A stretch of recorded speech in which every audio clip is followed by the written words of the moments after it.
Okay, so this is the question that everybody wants to know right now who's halfway interested at all in real estate and the housing market. And that question is right now still a good time to buy? We're going to address that and more in just a second. Stay tuned.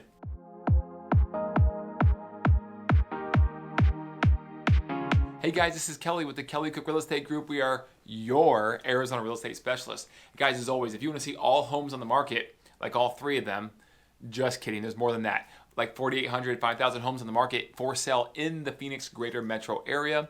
Please click that link below. Or if you want to see what your home value is now worth, because since the last time you checked, I'm sure it's worth more, click that home valuation link below and that will be sent to your email immediately. Okay, the question that everybody wants to know right now, I'm getting this question by far the most out of any out there, and that is, Kelly, right now, is it a good time to buy? Because what's happening in the market right now, okay, now in Phoenix, Arizona, you're starting to see the frenzy starting to curtail, okay? It was doing this for a long time, now it's starting to turn a little bit. Now, does that mean prices are doing this too? No, it does not. Prices will continue to increase in any market, in any city across the country, even as the demand and supply imbalance is starting to head back towards balance, okay?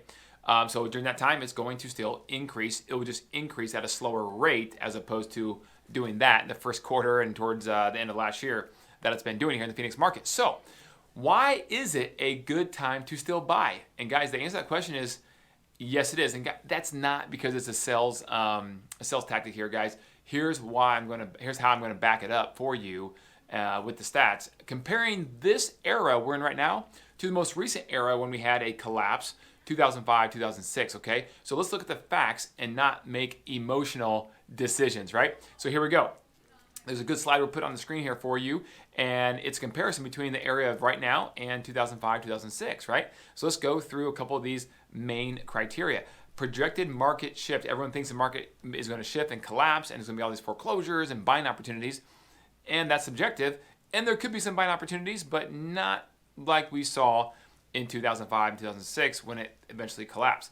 All right, and here's the reason why, is that if you buy right now, the seller market will eventually turn back to a balanced market, which could take approximately 10 months or so. And as that happens, prices rise at the inflation amount annually, all right? Let's go to the next one. And guys, unfortunately, we already know that inflation is starting to increase a little bit. All right, so units versus population. We were overbuilt for 10 years, guys, back in the last Great Recession, which is part of the reason what caused what it did. Now we've been underbuilt for at least 10 years. Right now, even to this year in 2021, in Phoenix right now, they're building 0.3 of a home for every person. And that includes kids, every human being in the population in the Phoenix area. That's how far underbuilt we are. And we're not catching up. We're catching up more, obviously, but it's taking forever. And the whole supply chain logistics of that, as well as COVID, is not helping us speed it up. So it's going to be underbuilt for a while still at this point. So that's another reason why prices will continue to possibly stay very healthy. The interest rates, guys, low adjustable rates compared to low fixed rates. If inflation's going up, here's the question for the day. If inflation's increasing, what's the number one thing you could do to hedge your risk of inflation? You're right. It is to lock in a 30-year fixed rate mortgage at unbelievable interest rates, which they are at today. And then what does the Federal Reserve typically do to fight inflation as it increases? You're right again. They increase the interest rates, and that will hedge off inflation. So that's bound to happen in the future here, guys. The number one thing you can do, buy a house, lock in a 30-year fixed rate mortgage, and you will have a good hedge against any potential inflation in the future. All right, lending practices, they're very conservative. Obviously, they're very loose back in 2005, 2006, but now they are very conservative, where people have to have some sort of skin in the game to obviously get a mortgage, whereas back then, if you could fog a mirror, if you just said whatever you make is what you make, they gave you a mortgage. Stated income, no documentation mortgages, that's not happening right now, okay? Affordability, guys, only 27% of the homes were affordable to the Phoenicians, if you will, back in that time frame, and now it's 63% of the homes are affordable. So you say, well, how in the world is that, Kelly, when prices have risen? It's because of the median income has also risen a lot more significantly than what it was back then. And the reason why that is, one of the reasons is because of the amazing job growth that Maricopa County, Phoenix has had over the past decade, being a very corporate-friendly environment for attracting businesses to come down and establish, headquarters or big hubs of their business here in the Phoenix area.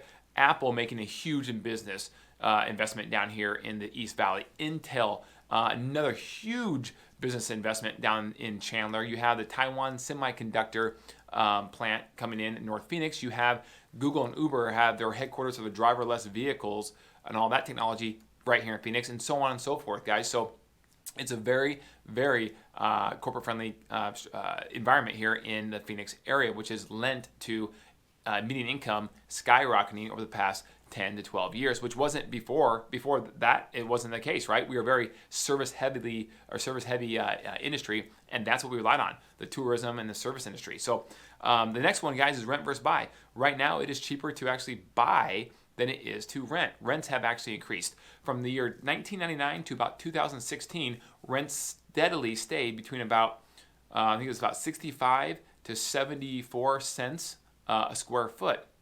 And then from 2016 till now, they've increased significantly to where now the average rent across the Phoenix area is about $1.20 a square foot. So that 15-year approximate period, it stayed fluctuated about 10 cents a square foot on the rent side. And now, guys, it increased from about 60 to 70 cents, let's call it, right, to $1.20. That's a huge increase in just about 4 years. So that's why it's still a good time to buy. Okay, let's go back to the next one, which is economic growth. Guys, as we talked about, Arizona is huge with the big three now of healthcare, tech, and manufacturing. Services up there, but it's still not as high as those three now, where we have some big presences of big companies coming down to Arizona, which has really helped our job economy and our median income grow. And then last but not least, we just talked about that, the annual median income. Obviously, it was pretty stagnant back in the early 2000s, and now it is growing significantly. Guys, these are just some compelling arguments or reasons as to why it's still a good time to buy if you're looking to purchase in the Phoenix area. If you have any questions, please call us. If anyone else could benefit from this video, please share it with them. You can reach us at 480-227-2028. That's my cell phone. You can email me as well, info@kellycookhomes.com, and we'll get back to you immediately. Thank you for being great clients, and we really look forward to serving you in any way possible in the future. And stay cool this summer. Take care, guys.